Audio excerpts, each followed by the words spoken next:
Baik, sekarang kita lanjut ya ke part 2. Jadi bagi kalian yang pengen lulusnya cepat 1 semester lulus, nah itu wajib nih pahami dan kuasai trik-trik ini. Ini untuk yang penelitian kuantitatif. Nah, tadi di video sebelumnya kan kita masih menentukan kerangka konseptual dari penelitian kita gitu kan. Nah, ini udah sedikit rapi ya saya buat. Berarti kalau di penelitian kuantitatif kita sudah bisa menentukan judul. Nah, judul ini sudah bisa kita tentukan di awal, yaitu pengaruh karakter perusahaan terhadap pengungkapan tanggung jawab sosial atau CSRD dan implikasinya terhadap nilai perusahaan. Nah, yang dimaksud dengan karakter perusahaan itu ya ini. Jadi sebenarnya saya tidak hanya ingin melihat pengaruhnya pengungkapan terhadap nilai perusahaan, akan tetapi sebelum ini saya pengen tahu nih sebenarnya pengungkapan CSR oleh perusahaan, ya, pengungkapan CSRD oleh perusahaan itu dipicu oleh apa? Apa sih yang mempengaruhi perusahaan itu mengungkapkan laporan CSR-nya? Nah, kemudian saya ini kan baca banyak literatur nih. Saya menemukan mengaitkan, coba deh kalau misalkan ukuran perusahaan ini ya, coba deh kalau CSRD ini dipengaruhi oleh ukuran perusahaan. Pengaruhnya bagaimana? Positif atau negatif? Nah, itu nanti kita berbicara pada perumusan hipotesis. Kemudian profitabilitas, apakah profitabilitas ini juga mempengaruhi perusahaan untuk mengungkapkan CSR-nya. Kemudian profil, apa yang dimaksud dengan profil perusahaan, nah itu juga harus jelas, dan juga kita harus punya penelitian terdahulu yang kita acu. Sebenarnya profil itu berisi mengenai apa, bercerita mengenai apa. Kemudian ukuran dewan komisaris, ukurannya apa, itu harus diproksikan dengan apa. Nah, itu juga harus kita perhatikan atau kita pikirkan dari awal. Leverage, utang, apakah itu juga bisa mempengaruhi perusahaan dalam mengungkapkan CSR? Nah, kita tuh harus ada pertanyaan-pertanyaan seperti itu gitu ya dalam diri atau diri sendiri ketika kita nulis, ketika kita membuat kerangka konseptualnya, kerangka penelitiannya gitu kan.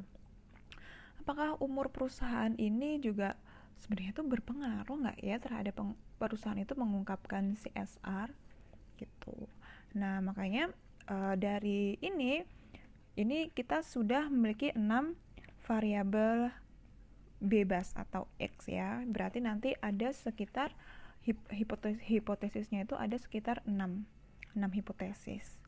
Nah, ini masih pada yang ini aja, bagian ini aja.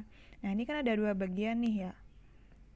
Nah, kemudian saya kan nggak berhenti di sini. Biasanya kalau penelitian kan hanya kebanyakan selesai sampai di sini gitu kan. Nah, saya pengen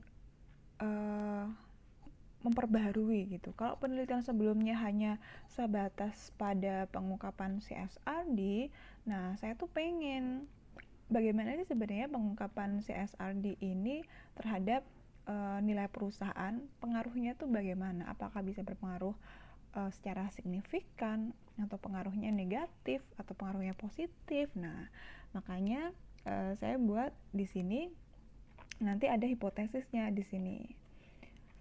Berpengaruh nggak sih sebenarnya pengungkapan ya perusahaan itu mengungkapkan CSR, laporan CSR itu sebenarnya berpengaruh nggak sih pada terhadap nilai perusahaan? Nah, maka nanti nilai perusahaannya ini pun juga harus diproksi. Perhitungan dihitungnya itu menggunakan apa gitu kan. Nah, ini adalah cara berpikir sederhana di awal. Oke ya. Nah, harapan saya ketika kalian nanti ngambil penelitian kuantitatif positif, nanti jangan hanya 3 variabel aja, carilah lebih, bisa sampai 4, 5, 6. Nah itu akan lebih baik nantinya ya. Apa sih perbedaan penelitianmu yang ini dengan penelitian sebelumnya? Nah itu nanti bisa terjawab melalui ini. Kadang kan ada yang tanya, apa sih menariknya dari penelitianmu gitu. Biasanya kalau pertanyaan pada saat ujian proposal, uji munakosah gitu ya, ya di awal yang mulai dari yang dasar sampai nanti pada perhitungan yang detail. Oke ya, semoga bisa dipahami sampai di sini. Nah, sekarang saya menggunakan warna biru. Nih ya, warna biru. Nah, ketika kita sudah mempunyai kerangka yang seperti ini, langkah selanjutnya kita tuh kan merumuskan hipotesis ya. Nantinya tuh merumuskan hipotesis dulu. Jadi jangan bikin pendahuluan dulu, kita selesaikan yang ini dulu. Kalau ini nanti selesai, maka pendahuluan akan gampang nyarinya, bikinnya. Yang penting kita kuatkan dulu di sini nih. Nah, untuk menguatkan atau merumuskan hipotesis itu bagaimana? Ya, sekali lagi hipotesis itu tidak turun dari langit atau bukan berdasarkan logika kita saja ya. Tapi ketika kita merumuskan hipotesis H1, ini yang pertama berdasarkan penelitian terdahulu yang relevan. Penelitian terdahulu hasilnya bagaimana? Kemudian teori empiris, teorinya itu ya. Kamu tuh menggunakan teori apa? Di setiap perumusan hipotesis itu wajib ini ada penelitian terdahulu atau dari teorinya dulu dia mengatakan bagaimana. Kemudian didukung oleh penelitian terdahulunya bagaimana. Baru yang terakhir itu adalah logika kita, logika pikiran kita gitu untuk mendukung itu. Jadi ini itu kita buat ya, kita rumuskan atau nantinya yang kita uji. H1 biasanya ada yang bilang berpengaruh aja. Bagi saya nggak cukup hanya sebatas pengaruh, harus lebih jelas pengaruh positif atau pengaruh negatif gitu. Maka langkah selanjutnya kalian tuh harus nyari minimal ya, ini nanti untuk merumuskan H1, H2, H3, H4, H5, H6 dan di sini H7 itu carilah artikel penelitian terdahulu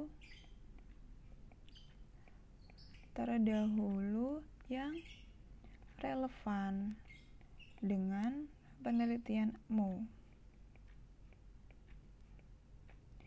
Ini minimal 5 penelitian baik jurnal internasional maupun nasional.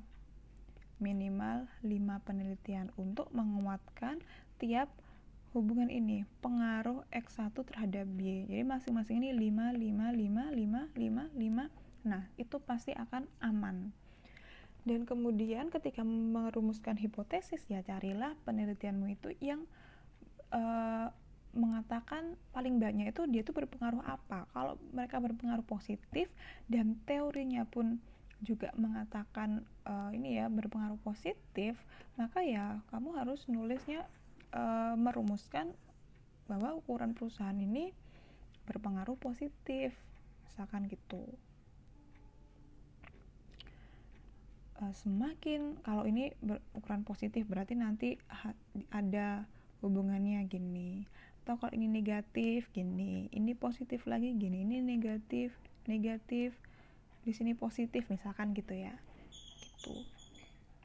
Jadi harus dicari lebih detail penelitian itu mengenai CSR tapi variabelnya yang ngambil perusahaan, ukuran perusahaan. Nah itu pengaruhnya apa? Pengaruh positif ya. Kemudian teorinya itu mengatakan apa?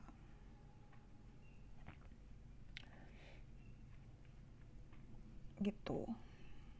Ini pun juga makanya harus banyak baca artikel. Makanya jangan pendahuluan dulu, jangan lihat pendahuluan, harus ngefikskan ini. Makanya kemarin saya tugaskan mencari penelitian terdahulu yang relevan. Fungsinya tuh apa sih, atau kegunaannya tuh apa? Ya ini nanti untuk perumusan hipotesis. Kebanyakan dari kalian itu ketika menyodorkan bimbingan pertama kali itu adalah semacam penelitian terdahulu, tapi belum tahu maksudnya itu untuk apa, belum ngerti gitu kan, langsung menyetorkan pendahuluannya aja gitu. Nah itu kurang pas ya, menurut saya kurang pas. Nah ini adalah kuncinya. Sementara ini dulu, nanti untuk perumusan hipotesis kita bahas di video selanjutnya. Jadi yang perlu saya tekankan di sini, balik lagi ya, harus carilah artikel yang berkaitan dengan penelitianmu atau variabelmu ini. Jadi dibuat kolom penelitian terdahulu, itu mana yang mendukung gitu ya, nomor. Di sini ada nama dan tahun, judul penelitian, jurnalnya apa, kemudian hasilnya apa. Oke, sekian dari saya. Kurang lebihnya saya mohon maaf. Wassalamualaikum warahmatullahi wabarakatuh.